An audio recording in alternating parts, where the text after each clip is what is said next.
No, babe, if you gave me full control of the podcast, there'd be another episode already. Babe, the mic is on. Oh, oops. Sorry. This is a safe for work chat, Prem. It's a family podcast. It's not a family podcast. Welcome back to the number one podcast in your headphones. Sorry for the hiatus, babe and everyone else. You know the drill. It's been crazy times, but that's no excuse, all right? You guys deserve that petty energy from the captain of Team Petty, so that's on me. Anyway, we're back with another edition, the number one podcast in your headphones, Prem Brulee.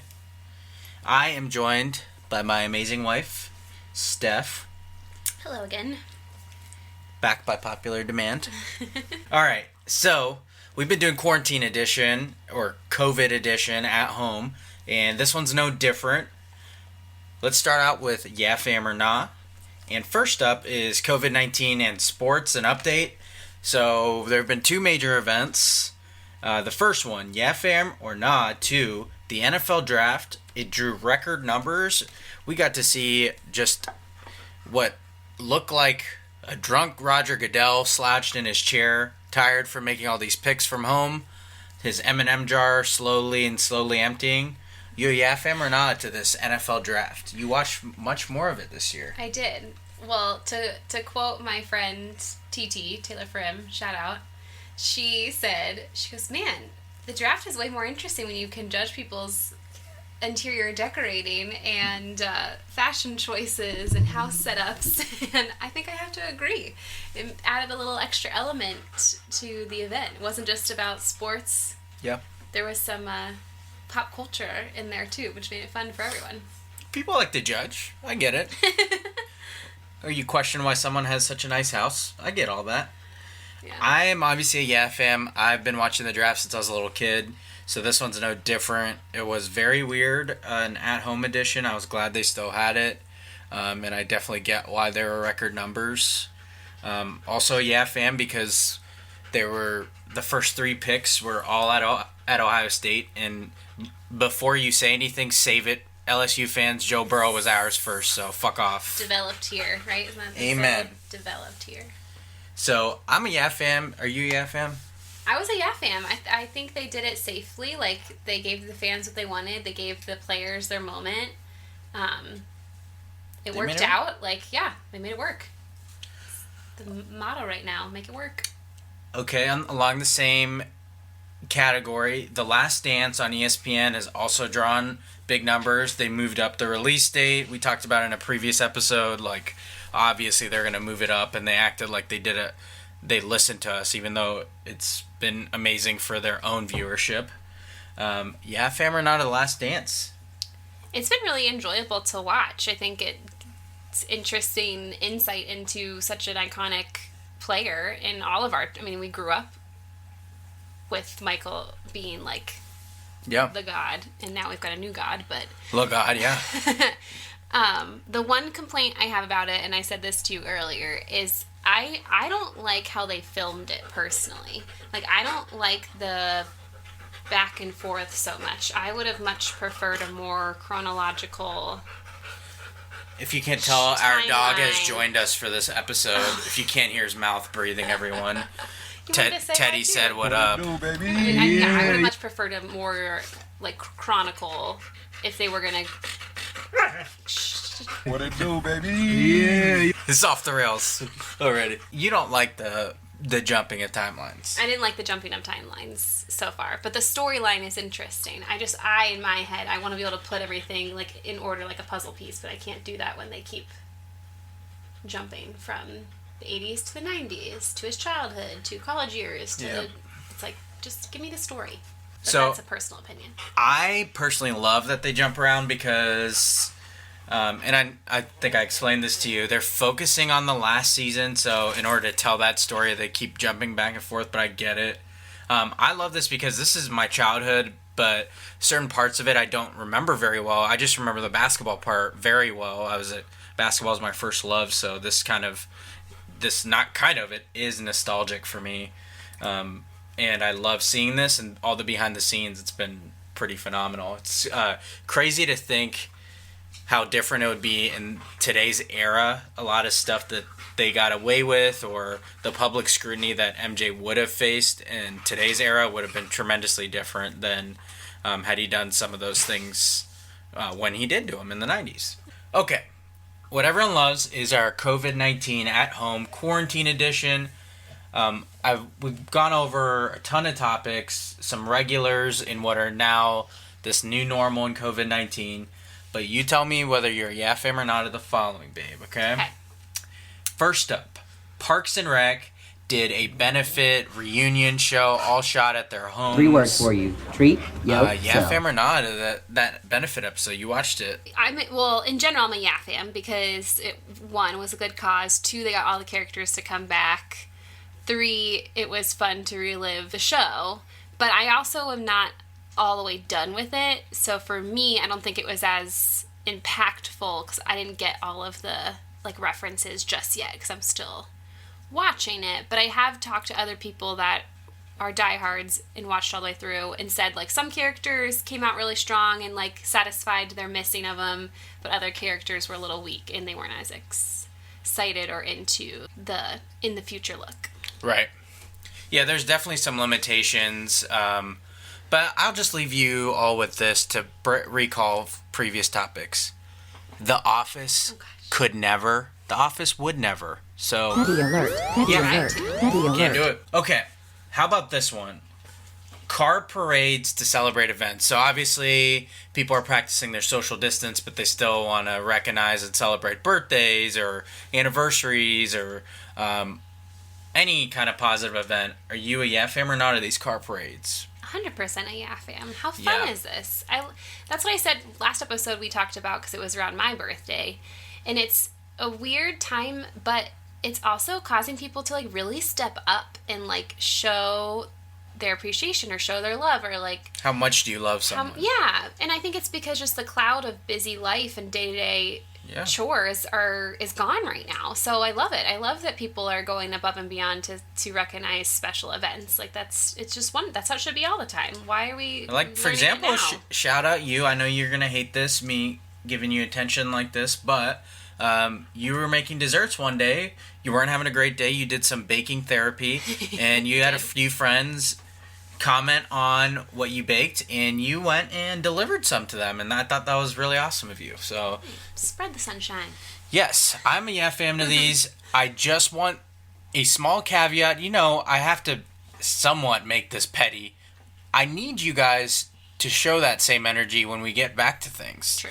Don't so quickly forget all this extra effort you made. And also, those people that had quarantine birthdays, this is my PSA to make sure that they are celebrated once this all clears. So don't you guys forget just because it passed. We got to make up for the people who didn't get to celebrate properly. Okay. Yeah fam or not of rewatching sports events? Oh my goodness. So are you a yeah fam or not of rewatching an event and knowing the outcome? So this came up because ESPN recently broadcasted the Ohio State-Michigan game from a few years ago, the double overtime win. Samuel cuts it back. Ohio State wins! In which JT Barrett did, in fact, convert on the 4th down. So before you Michigan fans say otherwise, it was quite the interesting game to watch, in my opinion. Obviously, we know I'm a yeah fam to that. I don't know that I would have watched it if I was on the losing end, but what about you, babe? My thing about sports, the live nature of it is what makes it exciting to me. You don't know what's going to happen, cheering along with your friends, being on the edge of your seat, watching the plays happen. That's what makes watching sports fun. Right. So personally, I'm a nah to this. It doesn't have the same factor, the same wow factor, the same, I don't know what the word is, but it's just missing something when it's a rewatched. Yeah, so people also they broadcasted the Cavs comeback in the finals, and I know it drew a lot of viewers for that. Part of it is you kind of forget things. That's what I enjoy about it. That's true. That Ohio State Michigan game looks so dire. I was watching like in the second half, and I was like, how did they even end up winning this game? And forgot about little things like them missing a whole bunch of field goals and all that. So kind of brings you back to that moment at least. So we've been doing how the other person would answer, kind of like the wedding game. So I want you to answer this, babe.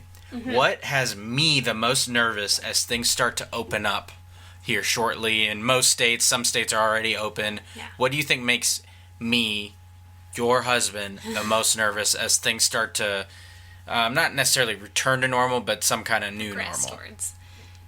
Well, you just being in your line of work, I know like the two main things you're most worried about is like large gatherings, like congregated spaces. So like here in Columbus, we have an outdoor mall that is just a bunch of shops in one small space, and you were like really nervous about everyone just on a nice day going and just wandering because you can, right, versus you need to purchase something.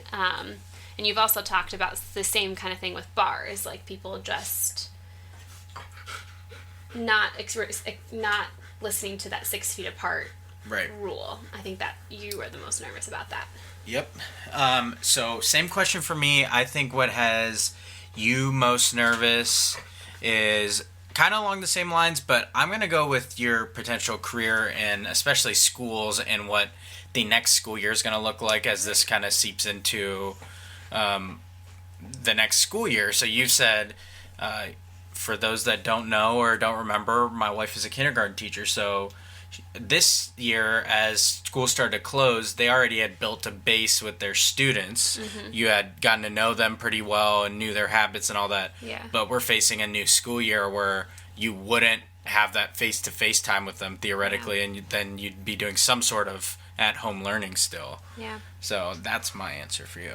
I know, and my biggest wonder, and this is not anything we can answer in our lines of work, but how can we be opening up shops, restaurants, hair salons, yeah, but yet still be planning for limitations to school buildings in August? Like, I guess it's more the numbers, maybe? Is that what it is? Just the sheer number of people in a space at a time? But it just seems like that's such an integral part of our development is being able to have a quality education. And as much as we're trying, I mean, believe me, teachers are trying with every capacity to make distance learning as best as we can, but it's definitely not the same as being in person in the classroom with the whole group. So, I don't know, I'm just curious we don't have the answer to that question, but yeah, that's my wonder. I'm thinking most of it's being driven by the fear of so many asymptomatic people. So, yeah. Okay, now we're on to You Played Yourself. Go. You all know the drill. This is the height of our pettiness for you, number one podcast listeners, and this whole petty brand. So, first up on You Played Yourself is these former old players and experts from different eras trying to tell guys like LeBron James and King Snake Kevin Durant that they couldn't still dominate in the 1980s or 90s. Don't ever play You guys yourself. expect me to Don't ever believe play that just yourself. because Don't they ever play call more yourself. fouls now that these stars wouldn't have adjusted their games? By that same logic, MJ would foul out every fucking game in today's age, and the bad boys would all be ejected every game and suspended. You don't think Lagarde could dominate guys who chose to hydrate at halftime with a cig and a cold one? Fuck out of here. Congratulations, you played yourself. And just, babe, I'm going to continue with these sports ones, if you don't mind. Yeah. So, we're going to have some audio regarding the draft because that was a major thing, and I was lucky enough to get some of my friends and fellow number one podcast listeners and supporters some A1 since day one's audio. Here we go. Is this the mic that's picking up for this? I thought you had two mics going on. This is for the hot takes, bruh. We talking about sports, get ball. You are looking live. What always takes so damn long? You've been on the clock since the end of the season. Like, exactly. You know who you're picking. Just put it fucking in. Joe Burrow would not have had the career he wanted if he went to Nebraska. No, he wouldn't have. It ended up working out perfect for him. Could you imagine being Joe Burrow and knowing that Nebraska played themselves so much that they didn't want him twice? Oh, he's kind of a ginge. Some people like just don't have expression. Yeah, dead in the eyes. He's dead. he's our guy. He's got a great smile, but like He's our guy. Not a lot going on in there. With the first pick in the 2020 draft, the Cincinnati Bengals select Joe Burrow, quarterback. The Ohio State University. All right, so how do you feel? All right, number one podcast in your headphone listeners. This is Craig Lears, avid Bengals fan. And Molly Rose. And Molly Rose. So here are my thoughts. I've been Team Trevor Lawrence next year, Chase Young this year, but after watching Joe Burrow light it up in the playoffs this year, he is clearly a superstar, the Messiah. Do I think the Bengals are going to win the Super Bowl next year? Absolutely Obviously not. We are a dysfunctional franchise that goes far and above more than one player. So 29 years without a playoff win makes you a pessimistic fan. We need to surround this guy with good protection, good weapons. We need to stay healthy. Maybe in 8 or 10 years we'll win a playoff game if we're lucky. If we make the playoffs next year, we'll find a way to lose it. You know, someone will roll into his knee or somebody will commit 30 yards of defensive pass interference. So, anyway, still exciting. It's exciting. We're pumped. Bengals have a good track record of making good picks, so in Joe we trust. See what they can do. Also, I want to do a shout out to my boy Obi Toppin from the University of Dayton Flyers, Wooden Award winner, Naismith Award winner, AP Player of the Year. Go Flyers. He's been waiting to sneak that in. Yes! Let's go! Woo! Super Bowl, baby. Let's go. Fuck the Steelers and fuck the Browns, too. Also, I wanted to add that the only thing that makes being a Bengals fan tolerable is that the Browns are an even more dysfunctional franchise. I'm sorry. I love a lot of my friends that are Browns fans, but I absolutely hate the Cleveland Browns, and I wish them nothing but many, many years of losses. Petty alert, petty alert, petty alert. Matt Patricia's already smiled more than Bill Belichick has in a decade. With the third pick in the 2020 NFL Draft, the Detroit Lions select Jeff Okudah, defensive back, Ohio State. Let's go! I can't believe they didn't trade back. They must have really wanted him. Well, Jeff brought up this great point. He said, if he's really worth it to you, you get him at the value. Why mess around? Listen, Okudah is about to be the next. He's the next cornerback. He's the next big guy. Things are coming. Big things are coming. That's what I like. Stay tuned. Can't wait to watch him pick off Aaron Rodgers every single game. Even when they're not playing Green Bay. Carolina Panthers select Derek Brown, defensive tackle, Auburn. What's good, all you Prem Brulee listeners? It's your boy Jeff Robinson, making his third appearance on the podcast, coming to you live with first round NFL draft rapid reactions. Wanted to first start off talking about my Carolina Panthers with the 7th overall pick. They ended up drafting Derek Brown, and I've started to talk myself into it a little bit. He is a big, athletic dude that fills a major need along the defensive line. Initially, I wanted Isaiah Simmons. I thought he was a perfect Luke Kuechly replacement. Big, athletic, can fit a lot of different positions, very versatile. So I initially said, fuck, because I wanted Isaiah Simmons really bad, but Derek Brown was always the guy I thought very highly of, so it's not a pick I'm disappointed in at all. I actually like the pick. I think it fills a need, and our run defense was pretty bad last year, so I think he's going to help with that. And moving along to a pick that I kind of scratched my head with, and it seems to always happen a lot with the Seattle Seahawks, but at the end of the first round, they drafted outside linebacker Jordan Brooks. I personally felt like that was a major reach. I feel like I saw a lot of grades for him that are kind of varied between the third round, maybe beginning of fourth round. They love kind of reaching towards the end of that first round, but that's what they do. And for the most part, it's actually worked out for them. So maybe I'm the one in the wrong here. They had 2,000-yard receivers, so it sounds crazy when I tell you that, and they say, "Oh, let's take a third receiver." When they went 8-8, there are clearly other holes. Congratulations, you played yourself. With the 17th pick in the 2020 NFL Draft, the Dallas Cowboys select C.D. Lamb, wide receiver, Oklahoma. Wow. Wow. No, didn't need a wide receiver. Yikers. That has Jerry Jones written all over it. That is a Jerry Jones pick through and through. I mean, they took the best player available on a team that they don't have a lot of holes. Ooh, the Cowboys? You weren't looking for anyone specific, and they took the best player available. That's true. It's a good point. They did sign Clinton Dix.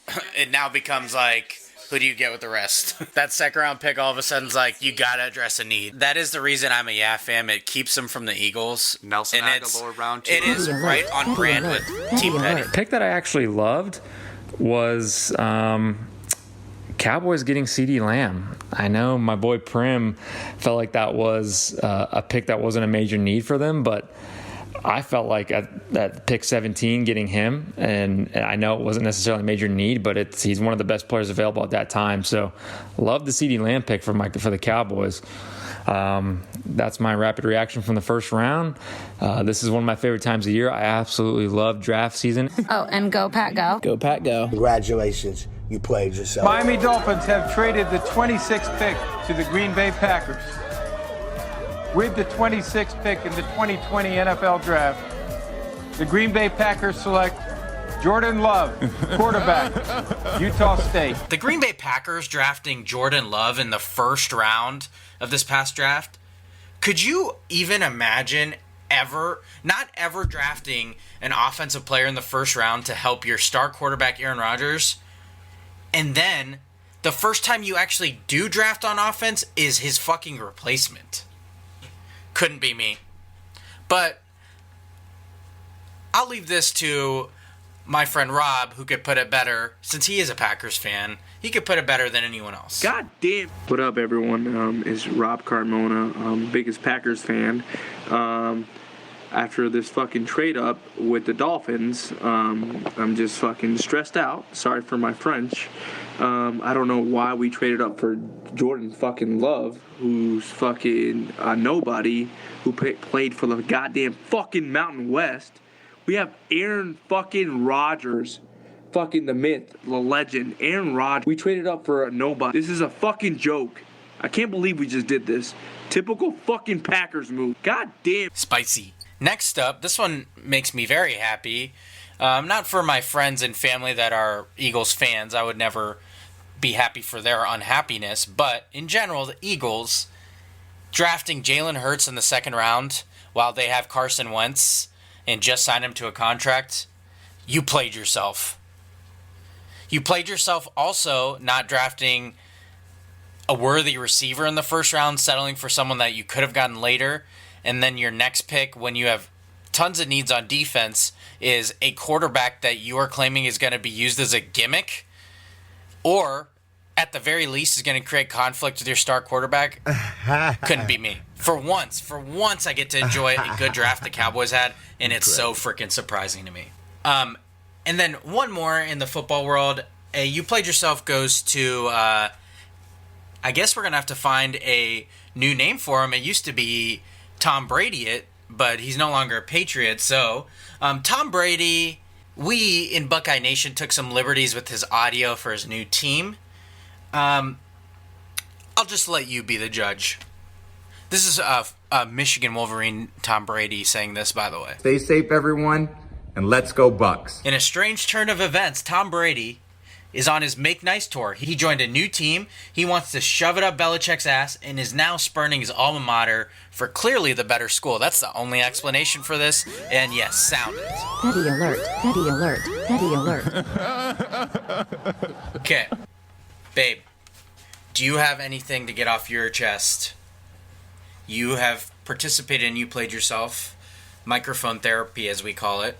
Mm-hmm.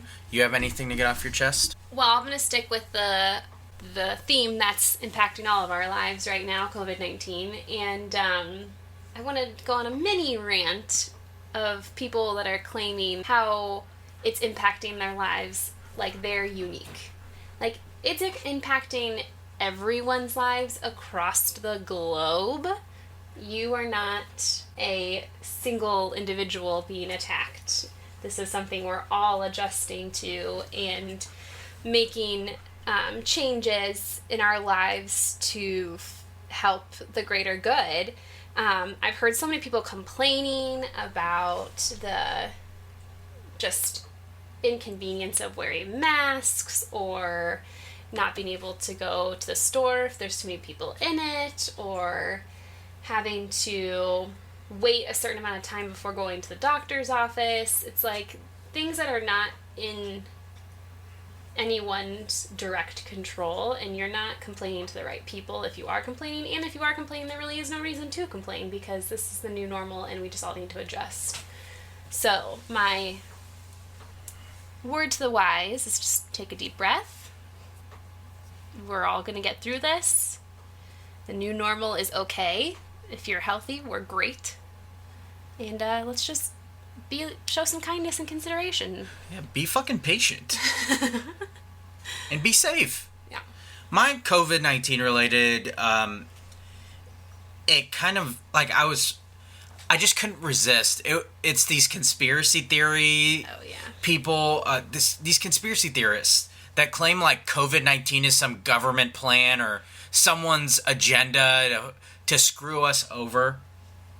Listen, I can't believe I have to dignify these idiots with a response, but the reason I need to is because this time, these people's ignorance, their stupidity, puts others at risk. It puts real health risks in play here.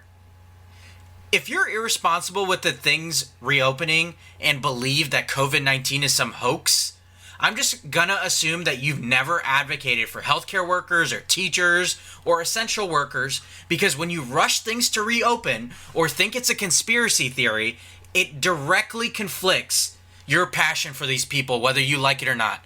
By you rushing these open, you are showing you don't fucking care about the people that are risking their lives right now. By rushing it, you are risking them. So don't fucking tell us how much you believe in your law enforcement or your nurses or doctors. We don't want to fucking hear it because you're hypocrites. We are reaching a point where another direction of where we just don't care for other people, like, at all. That to the point where you are okay with risking someone else's life just to get your own political beliefs off your chest. Like, that's just... It's not even so political. dumb. You're fucking incorrect. Yeah. It's not... God, and I'm not yelling at you. I'm yelling at the general public. It is not fucking politics. It's life and death. It's not fucking politics. It's stupid and it's smart. You're either stupid or you're smart. If you're not respecting this, you're fucking stupid. That's it.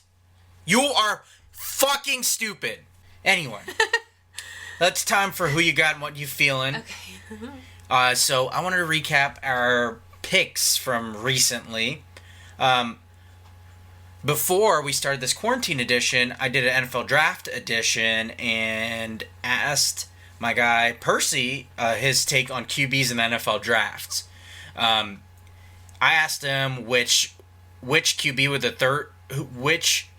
would be the third person taken in that NFL draft, and he said Justin Herbert. He was correct. However, he was incorrect in suggesting that Jacob Eason would be the one taken that no one expects. It was actually Jordan Love. Went pretty chalk this year. We did an over-under 4.5 QBs in round one. He took the under. He was correct, of course. And then the last episode, we had talked about rewatchable shows. So we had done comedies and dramas. So that was a fun topic. We're looking to probably add those on coming up here shortly. But with things starting to open up, I wanted to focus this week's on what is the thing you're most looking forward to having back. Oh man, that's a really big question. Honestly, okay, so does this make me like a scaredy cat? Like, I don't think I'm gonna change much of my day-to-day life yet in the next week or like 2-3 weeks. Mhm. Like, I am excited that I have a hair appointment and a nail appointment in June, but I still scheduled them in June because I wanted to wait a little Give bit it some time. longer. I honestly just want the weather to figure itself out so we can be outside. But I mean, other than grocery store and the occasional Lowe's trip, that's really all I need at this moment in time. Maybe that's what quarantine has taught me. The other things aren't as important. It's been nice being able to get takeout from restaurants. I mean, I think I'm happy that you and I will get to go on our wedding anniversary date in June. But yeah, that was looking kind of dire. yeah, in the immediate future, I don't think I'm going to change much of my day-to-day life. Is that bad? No. Is that sad to say? That's safe. I'm sure that's what a lot of people are thinking. I'm looking forward, I know I've said it before, but a haircut. But also, I think I'm looking forward to, like, expanding, not into too many friends or anything, but just opening up the circle. What are you feeling? Well, I feel like I talk about this too much, but it's Teacher Appreciation Week. So I am feeling the love again just for my job and for my occupation, my profession. Shout out to nurses as well because we share the same Appreciation Week. And we're both going through a lot in our jobs right now. So it's nice to have people pause and say thank you. And even just little itty-bitty notes of we appreciate you go a really, really long way. So I'm feeling that. I'm feeling the emails and the texts and the little messages that I got just saying, you know, that they appreciate the work I do as a teacher. And I have an amazing room parent that went as far as putting a sign on her front door for my students to walk by and sign. And then she put that sign in our front yard as a thank you. And that just meant the absolute world to me. So I'm feeling teacher appreciation and nurse appreciation. I dig it. I am feeling, you and I have been getting really into Schitt's Creek. We're a little late, obviously. Ew, we know David. the show just ended. But I feel like it seems like one that's going to be appreciated even more when it's gone. I know it gained some popularity recently.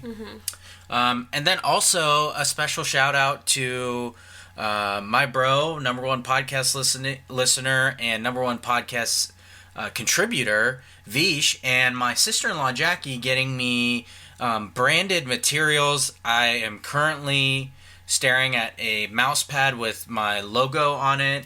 I'm wearing a hat with the font of my logo on it, and they got me a mug with my logo on it. I am feeling that kind of love from them. It was an early birthday gift, and I love it. So shout out to them for those, and I'm hoping that can maybe be something in the future I can incorporate, price willing and dough willing. So hopefully maybe stay tuned for those. And you know, I like to end each episode my too much sense. My too much sense this week kind of goes along with what you talked about, babe, and patience. And I think patience in general with people as we start to return to a new normal. Just as things start to open up, don't expect things to be the same. I think we could really do well from being understanding. And the word of the day is patient. Patient with people who are trying to navigate this new world, just like you are. You are no more important than the next person. And in general, everyone is important in this fight and preventing illness. So I think it's important to keep that in mind and know that people are doing their best. No one's out to get you right now. COVID is out to get us all. So put shit in perspective is my too much sense for this week, and be patient. So what do you think? 100% agree. Well, sorry for the delay, number one podcast listeners, but we are back. We're back. Better late than never. I know never late is better, as one Drake said. But we will do our best to make it more regular. Babe, thank you for being on here again. This is Couples Edition 4 here. We appreciate you, number one podcast listeners. We will talk to you next time. And as always, stay safe, stay healthy, be responsible.